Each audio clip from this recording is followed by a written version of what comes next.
1992లో మేము రాష్ట్రీయ స్వయం సేవక్ సంఘ్ పూర్ణ కార్యకర్తగా ప్రచారంగా ఉన్నప్పుడు సైకిల్ మీద వెళ్తూ పల్లెకి అక్కడ శాఖ పెట్టి ఆ శాఖలో గీత పాడించే వాళ్ళం. కొంచెం మీరు పాడండి. ఈ వేదిక చాలా బాగా అలంకరించారు, చాలా బాగా తయారు చేశారు. ఈ కార్యక్రమానికి నన్ను భాను అన్న దాదాపు నెల ముందే పిలిచారు. కానీ అన్ని చోట్ల ఈ హిందూ సమ్మేళనాలు రోజుకి 2-3 చోట్లకి కూడా వెళ్ళవలసి వచ్చింది. పోయిన డిసెంబర్ చివరిలో సమయం ఇవ్వలేని పరిస్థితి కాబట్టి ఈ ప్రారంభంలో ఇప్పుడు రాగలిగాను.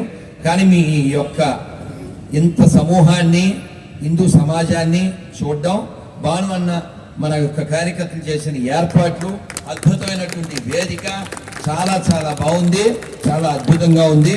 కార్యకర్తలకి, మన పెద్దలకి అందరికీ కూడా గట్టిగా శుభాభినందనలు.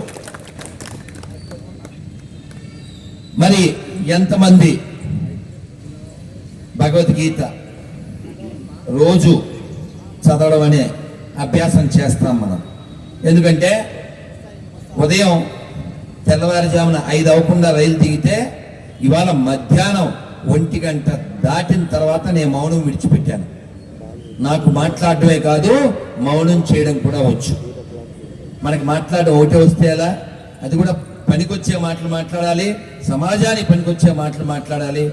మనకి వేదంలో మాట చెప్పారు, సంగచ్చత్వం సంవదత్వం, కలిసి నడుద్దాం, కలిసి చర్చిద్దాం.